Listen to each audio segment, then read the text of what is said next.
Okay, I want to talk about this year, 2022. For many years before this year, I have stated that this is a year of disclosure. That it's not going to come really from the government, it's going to come from the terrestrials, because they're going to appear in your skies with big ships, and you know darn well that they are not going to be able to lie about it in the media. And they're coming only because this thing in the Ukraine, they might want to start a nuclear war. So they're coming to neutralize the nuclear weapons. And so they're going to let you know that they're here, and they're going to set order to the planet and not let these guys that are really running it for what? The money and the power and the land and all that, because that's what they want. They don't care about us anymore. They want to downsize the population. That's the truth.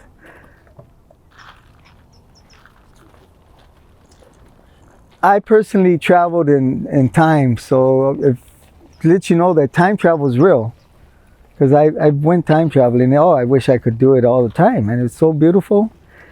And so that's real. So all those things are real. Everything that you do in this lifetime is recorded, everything. So you might not think it's recorded, but it's recorded just like a movie film, everything like that. So when you go face your maker or whatever, the other side, they'll tell you, you know, your good things and your bad things that you did. And so just to know that it's all real, this is all real. So don't doubt it that I'm out here trying to hoax anybody, because my job is to inform you that this is real. And so I don't know why they chose me, because I'm not the greatest guy, you know, but they seem to have picked me to tell you. And I want you to know that you are the sons and daughters of God,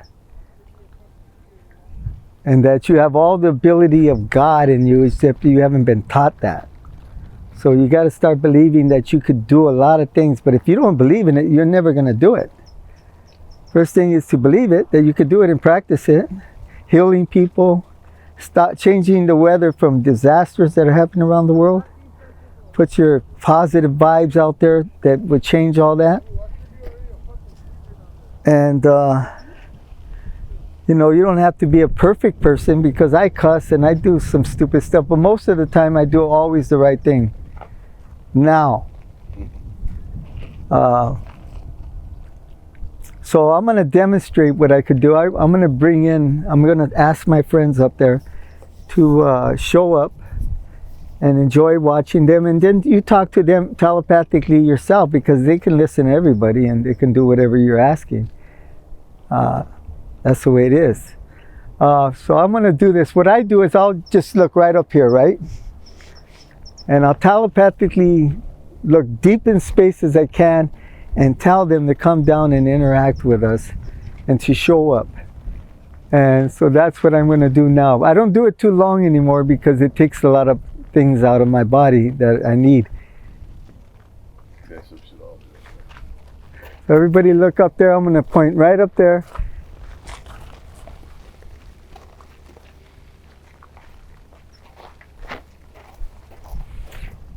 And I want to thank everybody for showing up.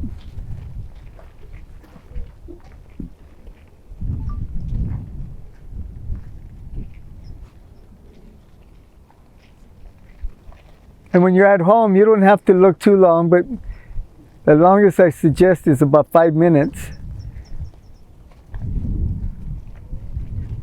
But you got to reach out real deep in space as far as you can with your eyes, and then telepathically put out that message to show up.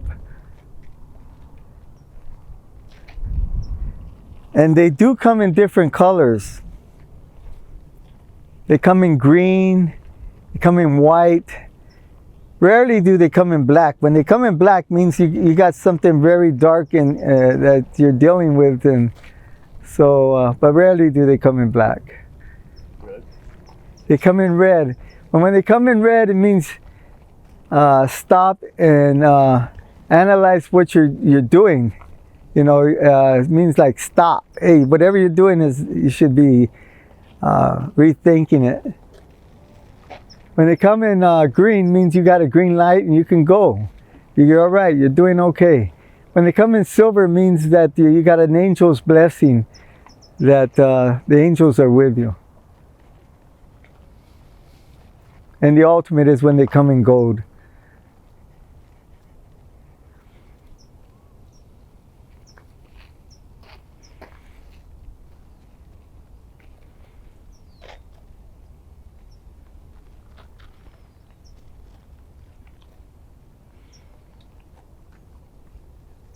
And I discovered that the prophets of Israel were doing this way back, and that's how they got their prophecies from the colors that they came and showed up in. So they deciphered it and what they were asking the angels up there. So this is not new. It's been done many, many years ago. Let's keep our eyes open and keep your cameras on and ready to shoot, because a lot of times when you're going to get the best shot, you have something go wrong, like you didn't turn on your camera. So make sure you're ready to go, and let's get some good stuff out there.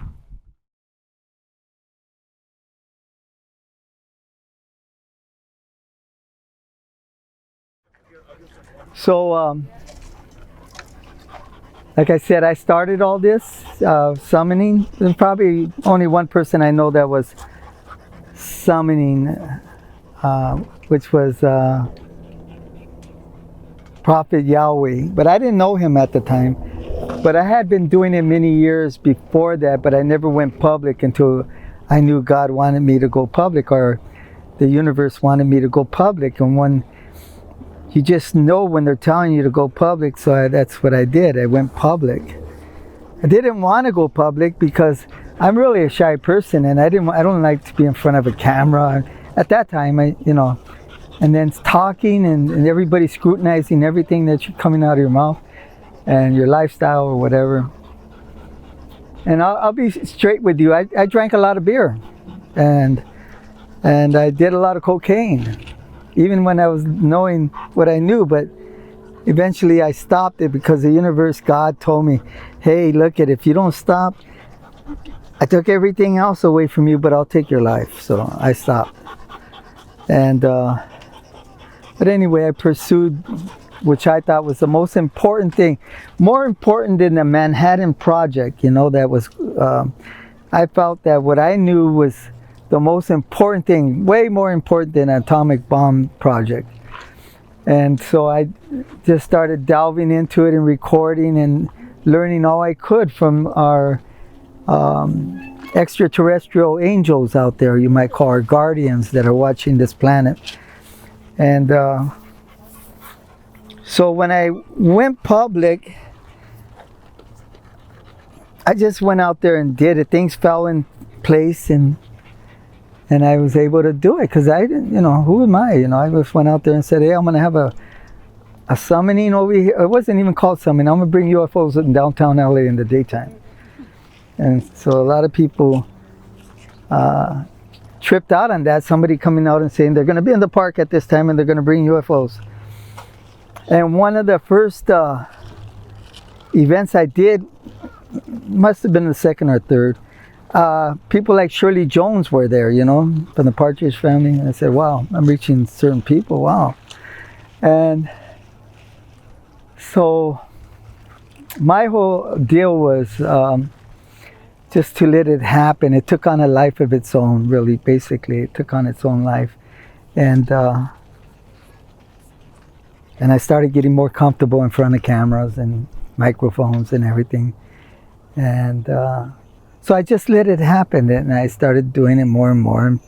And the government didn't really, elements within the government didn't want me to really expose this to the general public, because they said something would happen to me, that basically I took that as they'd kill me. And I did it anyway, and they did make a couple attempts on my life. And so like I said, I just did it, and now it's like 8-9 years later, I'm here doing this one. This is in honor of the Earth. The Earth Day was Friday, but I always have it on a Sunday, so it's 2 days later, but it's really in honor of the Earth and us.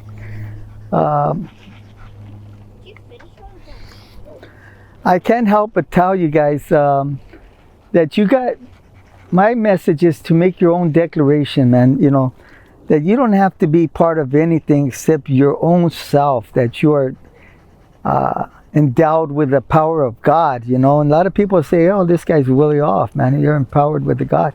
Yeah, you're God's child, right? So you're like your dad, you know. You're just empowered with all this stuff. But if you're not taught that in school, growing up, or your daily life, that you are so powerful a person, you know, we're taught about acquiring materialistic things and stuff like that, different things. When actually, materialism, you can't take it with you. You know, what is it? You can't eat it. Can't eat money, gold, diamonds, all that. Only thing you really can do on this earth is find out why you're here. And so I come and do this to open the doors for you to understand that who you really are and that they're there. And that there's no doubt about it. They're listening to you if you're telepathically, truly talking to them. That they're there. And they will help you. They help us. That's why they're here. They're guardians of the planet, you know. And we got to realize that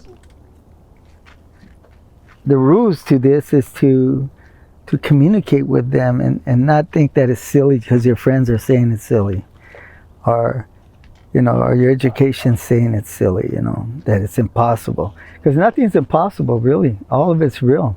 Time travel is really real, and I did it, so I could tell you it's definitely real. And there's many ways to time travel. You know, plenty of ways. But I happened to be taken on a time travel trip with by the terrestrials themselves, who took me on a time travel trip. And it was one of the most beautiful experiences, like being right here. The only thing, I was in my astral body, and but it was like being here in the astral body. Nobody could see me, but I was here. And the nice part about it, I was they wanted to show me that one of my past lives. And one of my past lives, I was Doheny Jr., the Teapot Dome scandal. I was an oil man, and I was one of the big persons that were responsible for what the oil's doing a day. You see what the oil's doing. Yeah, I was really responsible for a lot of that. So I'm here to help correct my mistake way back, because there was a lot of money. You know, it's all been about money. And so I got to go into Doheny's body. He was out there, and his wife, my wife at the time.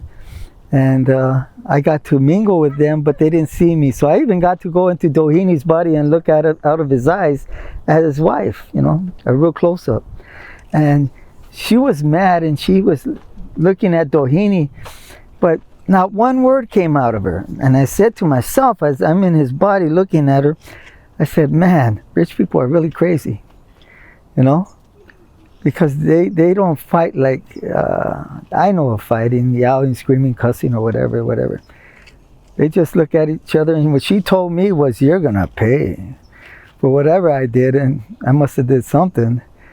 And she was telling me without saying a word that I was gonna pay. And so I experienced being there at the Doheny Mansion in 1924 with all these people there. And the trip with that particular trip, which was my only one, it lasted about 20 minutes. But it was beautiful, and it was really shocking to know that time travel is real, and it's recorded somewhere. But I know how it's recorded. But I hate putting out too much information, because all these other UFO people start writing books as if it's their knowledge, and it's not. It's my knowledge. But yeah, I just wanted to give you a piece of that, you know, that all these things are possible. And I happened to get killed in that lifetime of Doheny. I got murdered by my own chauffeur. and it was called the Teapot Dome scandal, and he was going to do some federal time, and so he got mad at me and my father. But he came and he pointed a gun at my head, and I was going to tell him, hey, you're not going to shoot me, but I only got to say, hey, you're not, and boom, he shot me. And so that stuff is all real. You can visit the Greystone Mansion up here. That's where Doheny owned. It's the biggest mansion in Beverly Hills. But that's a true story. I could tell you. I'm going to entertain you for a little while, right?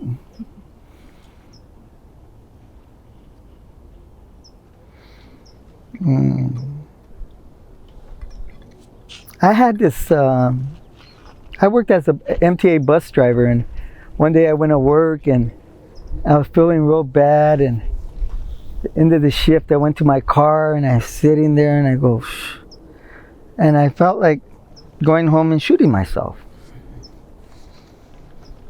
So I got in my car and I drove up this driveway at the division where everybody has their cars parked. I drove up this driveway, and sitting at this little road going up the hill was a white balloon.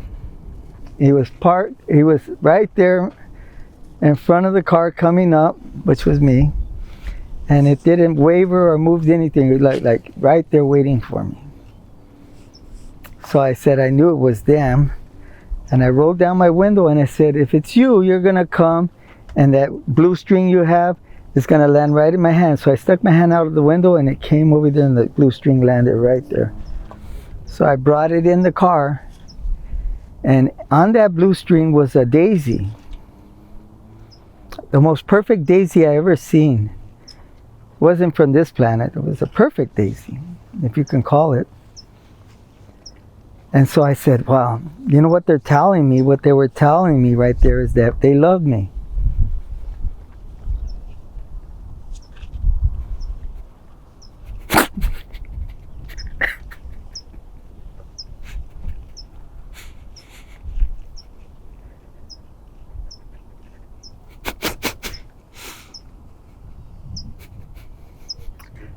So I went home with that balloon and the daisy, and I put it next to the saints that we had in the house. I put it next to there. And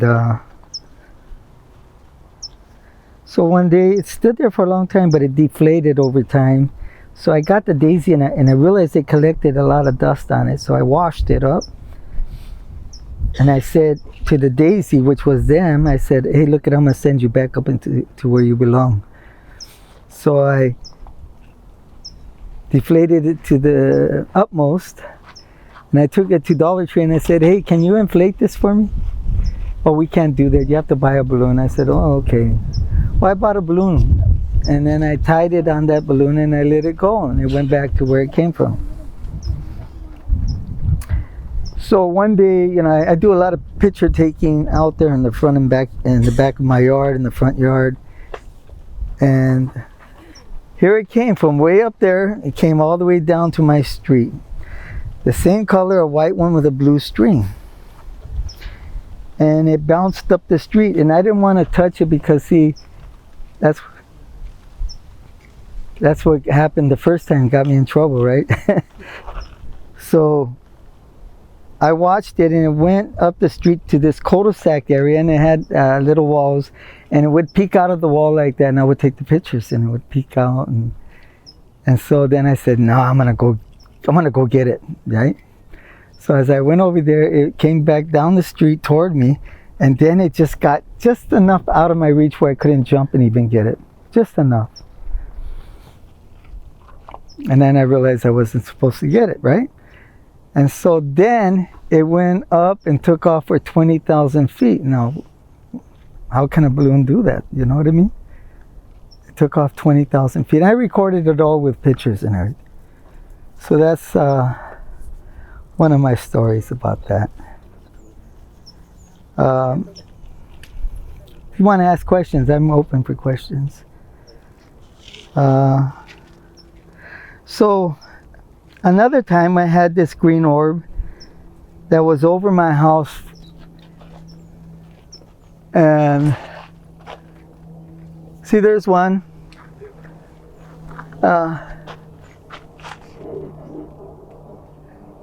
It was over my house for 2 weeks, the same spot. I said, wow, should I call the news media or should I call? Nah, I'm not going to call anybody. I don't want them coming over here. So I took pictures of it, and it showed images outside of the orb, outside. One of the image was, on a photo, was a married couple, a man in a tuxedo and a woman in a white bridegroom. On another picture that I took, it was Jesus Christ and a picture of me next to Jesus Christ. Now, Jesus Christ had a gold heart, and the picture that I had was a red heart. And then my little protege, which was my step grandson, he didn't have a heart, but it had all our 3 pictures alongside of the orb. So it was there for 2 weeks. Those are incredible things, you know, but those are just some of the incredible things that happened to me. I just have so many stories. But anyway, I just want you to know that all that stuff is possible. Everything is possible. It's all real. Mythology, I come to the realization that that's all real, you know. And things that I thought weren't real, they're real. And so I don't, when somebody tells me they can do something, I say, okay. You know, I don't question it no more. It's not possible, because it is all possible. But my thing is to show you who you really are, and to open it up. And that's called the Great Awakening, and I hope I can awaken all of you.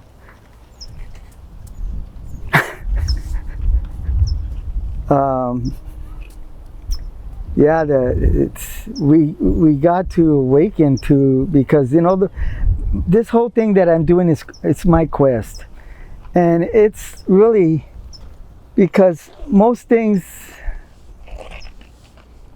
are not as important as what my quest is. My quest is to get you to the realization that you are God, and that you have this great inner power, and you're going to be called upon one day to shield the earth from the effects of Nibiru, because Nibiru is coming, and it's going to set everybody back. If not, the whole civilization is going to get wiped out, and the only ones that are going to survive are the ones that are buried in the earth.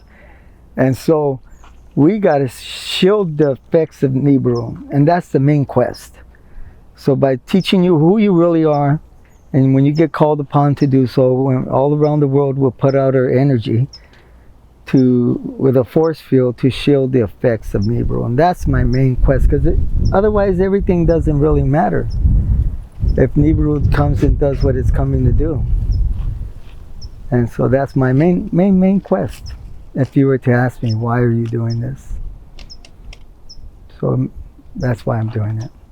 I'm going to summon now, and so I'm going to look straight up there and focus my eyes as far deep into space, in one space, and at the same time I'm going to tell them to arrive and to answer what personal questions you have to ask them, and to show you that they are real, and they do listen. And a lot of people might say, oh, that's demons, they're fallen angels. Well, if you believe that, so then you know you can believe that, but I don't believe that. They never harmed me. Okay, so I'm looking up into space, and I'm calling them at the same time telepathically. Now, if you have questions you want to ask them telepathically, and they will answer you in some way, or their super way of answering.